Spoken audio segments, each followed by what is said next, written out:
በስመ ስላሴ በስመ አብ ወወልድ ወመንፈስ ቅዱስ አሃዱ አምላክ አሜን። ሰላም እግዚአብሔር አምላክ ምስኩላትኩም ይኹን። ስዝራ እግዚአብሔር አምላክ ከመይ ውዕልኩም?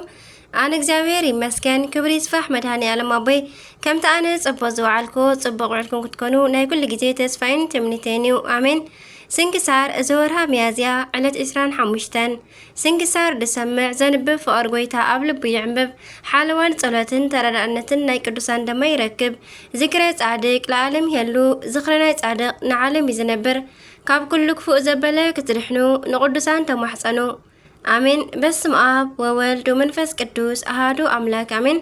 ወላዲት አምላክ ቅድስት ኪዳነ ምሕረት ኣደይ ልሳን አንደበት ኩንኒ ሚያዝያ ዕለት 25 እንኳዕ ናብ ኣዴና ቅድስቲ ሳራ ዓመታዊ ናይ ሰማዕትነት በዓል በሰላም ኣብፅሕና። ቅድስቲ ሳራ ኣዴና ቅድስቲ ሳራ ኣብ ዘመነ ሰማዕታት ካብ ዝነበሩ ክርስቶሳውያን ሓንቲ እያ። ተወሊዳ ዝዓበየትሉ ኣብ ሃገረ አንጾኪያ ወይ ከዓ ሶርያ ውሽጢ እዩ። ብዝግባእ ክርስቲያናዊ ኣተዓባብያ ዓብያ መንፈሳዊ ስርዓት ተመርዓወት እሞ ናይ መከራ ዘመን እንዳሰፍሐ ኣብ ዝመጸሉ ጊዜ ሰብኣያ ሃይማኖቱ ስለ ዝኸሓደ ህይወታ ተመሳቐለ።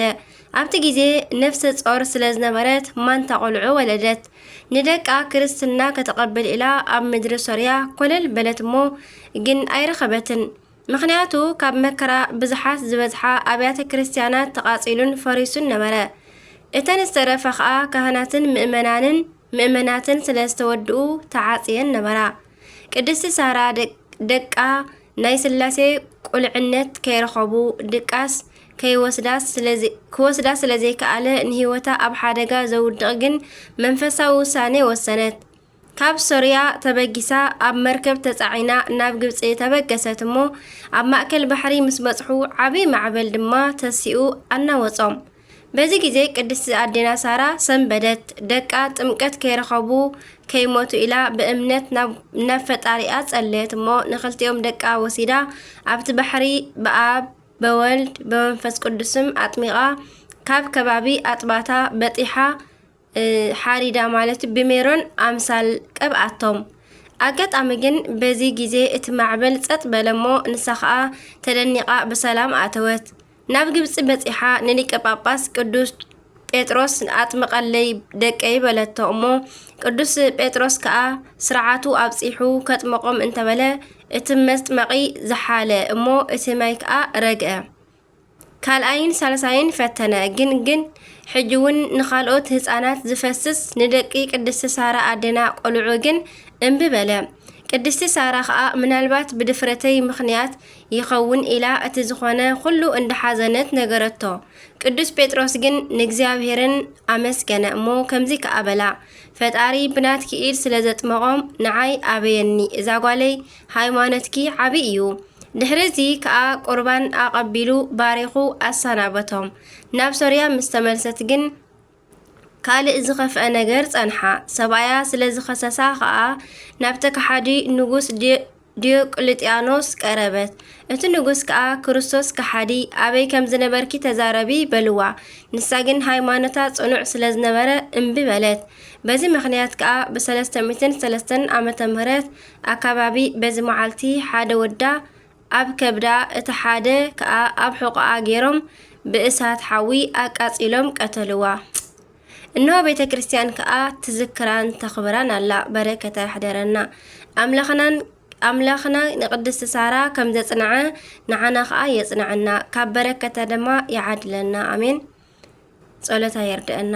ሚያዝያ ዕለት 25 ዝኽበሩ ዓመታዊ ናይ ቅዱሳን በዓላት ድማ ቅድስቲ ሳራን ክልተ ደቃን ሰማዕታት ኣቡነ ገብረ ማርያም ጻድቅ ኢትዮጵያዊ፣ ኣባ በቡንዳ ባሕታዊ፣ ቅዱስ ቴዎድሮስ መስተጋድል፣ ቅድስቲ ዶራ።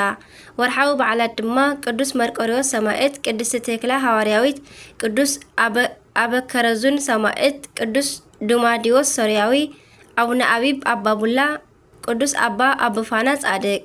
ካብ ፍቕሪ ክርስቶስ ዝፈልየና መን እዩ? መከራዶ፣ ጸበባዶ፣ ስደትዶ፣ ጥሜትዶ፣ ዕርቃንዶ፣ ድንገትዶ ወይስ ሞት? እምበኣር ኣብ ልዕሊ እዚ ኩሉ በቲ ዘፍቀረና ክርስቶስ ዓወት ብምርካብ ካብቶም ዝሰዓሩ ኣዚና ንበልጽ ኢና ይብል ሮሜ ምዕራፍ 8 ካብ ፍቕዲ 35 ክሳብ 38 ማለት እዩ። በረከተ መሕደረና ናይ ዕለት 25 ስንክሳር ኣብዚ ይፍጸም።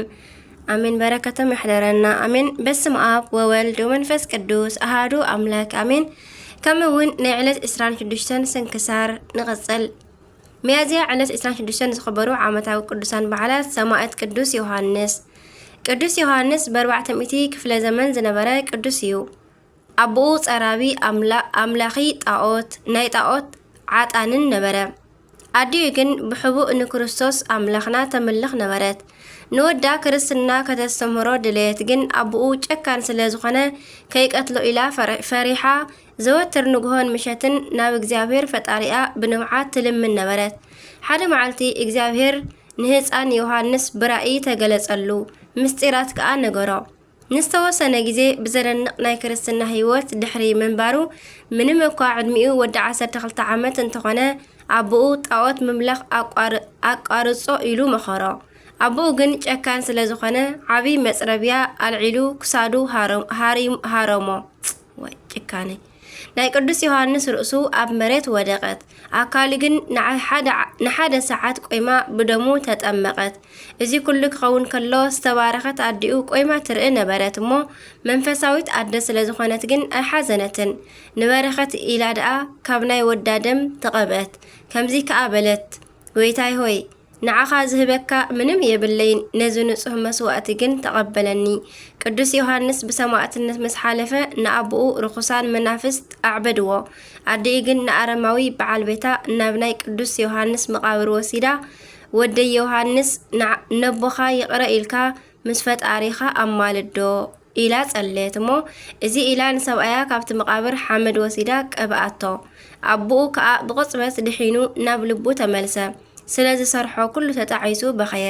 ብሓቀኛ አምላኽ ብክርስቶስ አምላኹ አሚኑ ተጠሚቑ ብጽቡቕ ክርስትና ናብራ ጸኒሖም ምስ ዝተባረኸት በዓልቲ ቤቱ ንገነት በቕዑ።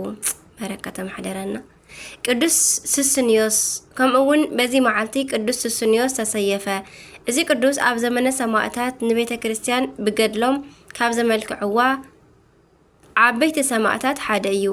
እግዚአብሔር አምላኽና ካብ ሰማዕታት ጽንዓትን ጸጋን በረከትን ይኽፈለና፣ ጸሎቶም ይርድአና አሜን። ሚያዝያ ዕለት 26 ዝኽበሩ ዓመታዊ ናይ ቅዱሳን በዓላት ድማ ቅዱስ ዮሐንስ ሰማዕት ወልደ ጸራቢ፣ ቅዱስ ሱስንዮስ ሰማዕት ሶርያዊ፣ ሰማዕታት ናይ ቅዱስ ሱስንዮስ ማሕበር ኣባ ሰርጋ፣ ቅዱስ ይድራስ። ወርሓዊ በዓላት ድማ አቡነ ሃብተ ማርያም፣ አቡነ ኢየሱስ ሙዓ፣ አቡነ ሰላማ ከሳቴ ብርሃን፣ ቅዱስ ቶማስ፣ ሰማዕታተ ናግራን። ወዲ ካብ አቡኡ ጓል ካብ ኣዲኣ መርዓት ካብ ሓመታ ክፈላለ እየ ዝመጻእኩ። ንሰብ ከዓ ጸላእቱ ቤተሰቡ ክኾኑ እዮም። ነቲ ነብኡ ወይ ነዲኡ ካባይ ኣብሊጹ ዘፍቅር ንዓይ ኣይበቅዕን እዩ። ካባይ ንወዱ ወይ ንጓሉ ኣብሊጹ ዘፍቅር እውን ንዓይ ኣይበቅዕን እዩ። እቲ መስቀሉ ጸይሩ ደድሕረይ ዘይስዕብ ንዓይ ኣይበቅዕን እዩ። መስቀለይ ማለት ነቲ መስቀለይ ጸይሩ ደድሕረይ ዘይስዕብ ግን ንዓይ ኣይበቅዕን እዩ ሚብል ማቴዎስ ምዕራፍ 10 ካብ ፍቕዲ 35 ክሳብ 37። በረከት ናይ ኩሎም ቅዱሳንና ምስኩላትና ይኹን አሜን። ከምኡ ድማ 27 ሚያዝያ ምሕረትን ቸርነትን አምላኽነትን ሓድነትን ሰለስትነትን ናይ መድኃኔ ዓለም አምላኽና ምስኩላትና ይኹን አሜን። ሚያዝያ 27 በስመ አብ ወወልድ መንፈስ ቅዱስ አሐዱ አምላክ አሜን። እንኳዕ ናብ ዓብይ ሰማዕት ቅዱስ ፊቅጦር ዓመታዊ ናይ ዕረፍቲ በዓል ብሰላም ኣብጽሕና። ማር ቅዱስ ፊቅጦር ሰማዕት ንቅዱስ ቤተ ክርስቲያንና ብደሞሙን ብገድሎሙን ዘማዕረግዋ ብዙሓት ሰማዕታት ኣለዉ። ነገር ግን ካብ ኮኸብ ስለ ዝበልጽ መን ከም ጊዮርጊስን ከም እስጢፋኖስን ካብኦም ቀጺሎም ካብ ዝጽውዑ ሰማዕታት ከዓ ሓደን ቀንድን ቤተ ክርስቲያን ማር ወይ ከዓ መዓር ኢላ ካብ እትጽውዖም ቅዱስ ፊቅጦር እዩ። እስኪ ካብ ብዙሕ መዓዛ ገድሉ ቁሩብ ንካፈል። ቅዱስ ፊቅጦር አቡኡ ህርማኖስ ይበሃል። አረማውን ጨካንን እዩ። ኣዲኡ ግን ዝተመስገነት ቅድስቲ ማርታ ትበሃል። ንወዳ ብዝግባእ ከም ዝግባእ ዓብያ 20 ዓመት ምስ መልአ ናይ አንጾኪያ ንጉስ ናይ ሰራዊት ሓለቃን ኣብ መንግስቱ ሳልሳይ ገይሩ ሸሞ። ናይ ቀደም አንጾኪያ ሮማ كمزي حجي أمريكا عالم استقاطرته هاجر نبرت قدوس فيكتور ملكعو صبوق نبره أبو حيال سلز نبره كلهم يخبرون يفتوون نبرو نسجن معلتي كتصومن دخاتات كبلعن يوعل نبره ليت خا فرقو كصلن كسجدن فرقو خا ناي سرات اجري كحصبن يحادر نبره እዚ ኩሉ ክገብር ከሎ እኮ ናይ ንጉሱ ሳልሳይ ናይ ሰራዊት ከዓ ሓለቃ እዩ ነይሩ ብዘመኑ የሚያጋድፍ ምግብን ዘይገድፍ ምግብን ናይ ወይኒ ጠጅ ኣብ አፉ ገይሩ አይፈልጥን ምግብን ወይ ከዓ መስተ ወይኒ አፉ ገይሩ አይፈልጥን ድሕሪ እዚ ኩሉ ነገር ንጉስ ዲዮቅልጥያኖስ ከሓደ ዘመነ ሰማዕታት ከዓ ተጀመረ አብያተ ክርስቲያናት ተቃጸሉ ካብ 47 ሚሊዮን ንላዕሊ ክርስቲያናት ብመንኮራኹር ተፈጨዩ ወይ ከዓ ብመጋዝ ተተርተሩ ንአራዊት ተዋሃቡ በግፍዒ ተጨፍጨፉ ቀባርስ ኢኖሙን ወደቁ በዚ ጊዜ ማር ፊክቶር ነዲኡ ቅድስት ማርታ ብንውዓት ተፋኒዩ ናብ ንጉስ ቀሪቡ በክርስቶስ ስም ተአመነ ክፉ አቡኡን ኣብ ልዕሊ ወዱ ሞት መኸረ ድሕሪዚ ከዓ ንቅዱስ ፊክቶር አፉ ብሰንሰለት ለጊሞም ናብ ምድሪ ግብጺ አውረድዎ መራሒኦም ከም ዘይነበረ ወተሃደራቱ መኳንንቱ ኩሎም ተላገጽሉ ንሱ ግን ካብ ምድራዊ ንግስና ሰማያዊ መንግስቲ ካብ ኣብ ቅድሚ ሰባት መከበር ስለ ክርስቶስ ክነዓቅ መረጸ ንመዓልትታትን ንኣዋርሓትን ንዓመታትን ዝኸውን እዞም መኳንንቲ እንዳተፈራረቁ ኣሳቀይዎ ኣብ ልዕሊኡ ዘይፈተንዎ ናይ ስቃይ ዓይነታት ኣይነበረን ኣካሉ ቆራሪጾም ኣዒንቱ ኣውፂኦም መልሓሱ ቆረጽዎ በዚ ዕለት ግን ብሰይፉ ክሳዱ ቆረጽዎ ስለዚ ከዓ እምነ ቤተ ክርስቲያን ወይ ከዓ ድና ቅድስት ቤተ ክርስቲያን በዓቢ ምኽባር ተኽብር እያ እግዚአብሔር ከዓ ንቅዱስ ፊክቶር ከምዚ በሎ ከም ዓቅሙ ስምካ ዝጸውዐ ዝኽርኻ ዝገበረ ስምካ ዘኽበረ ናይ ብርሃን ልብሲ ኣጓናጺፈ ናብ መንግስተ ሰማያት ከእትወየ አምላኽና አምላኽ ናይ ቅዱስ ፊክቶር ንኹላትና ይምሓረና ካብ ቃል ኪዳኑ አሳቲፉ ንሩስቱ የበቃዕና አሜን አምላክ ቅዱስ ፊክቶር ይምሓረና አምላክ ቅዱስ ፊክቶር ይምሓረና አምላክ ቅዱስ ፊክቶር ይምሓረና አሜን ሚያዝያ ዕለት 27 ዝኽበሩ ዓመታዊ ናይ ቅዱሳን በዓላት ጽኑዕን ሓያልን ማር ቅዱስ ፊክቶር ሰማዕት ቅድስቲ ማርታ ናይ ፊክቶር አዶ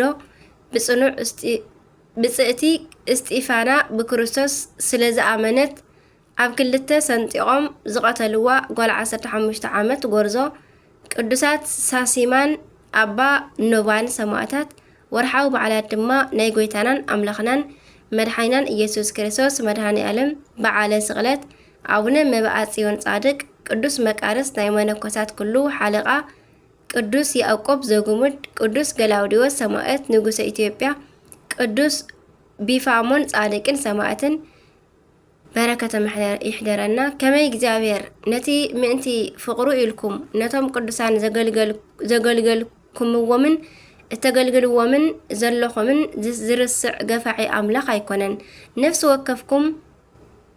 ወከፍኩም እቲ ተስፋኹም ምእንቲ ክፍጸመልኩም ክሳዕ መወዳእታ ከምዚ ዓይነቱ ትግሃት ከተርእዩ ንደሊ ኣሎና ነቶም ብእምነትን በትዕግስትን ነታ ተስፋ ዝወርስዋ ምእንቲ ክትመስልዎም እምበር ሓካያት ክትኮኑ ኣይንደልን ኢና ዕብራውያን ምዕራፍ 6 ካብ 10 ካብ ፍቅዲ 10 ክሳብ 13 ንርኢ ማለት እዩ በረከቶም ይሕደረና ናይ ኩሎም ቅዱሳን በረከቶም ምስኩላትና ይኹን ጸሎቶም ድማ ይርድአና አሜን አሜን ለኩሎም መላእክት ሰማይ ዝወደቀ ዝነጠበ ኩሉ በአፍ ቅዱሳን ትጓሃ መላእክት ተአረመልይ ካባና አበባ ካብ ፊደል አሜን አሜን ለኩሎም መላእክት ሰማይ አቡነ ዘበሰማያት ይትቀደስ ስምከ ትምጻእ መንግስትከ ወይኩን ፈቃድከ በከመ በሰማይ ከማሁ በምድር ሲሳየነ ዘለለ ዕለትነ ሀበኒው ህድግ ለነ አበሳነ ወጀጋየነ ከመ ንሕነኒ ንህድግ ለዘአበስረነ ኢታብአነ እግዚኦ ውስተ መንሱት አላ አድኅነነ ወባልሐነ ኩሉ እኩይ እስመ ዚአከ ይእቲ መንግስት ኃይሉ ስብሐት ለዓለም ዓለም አሜን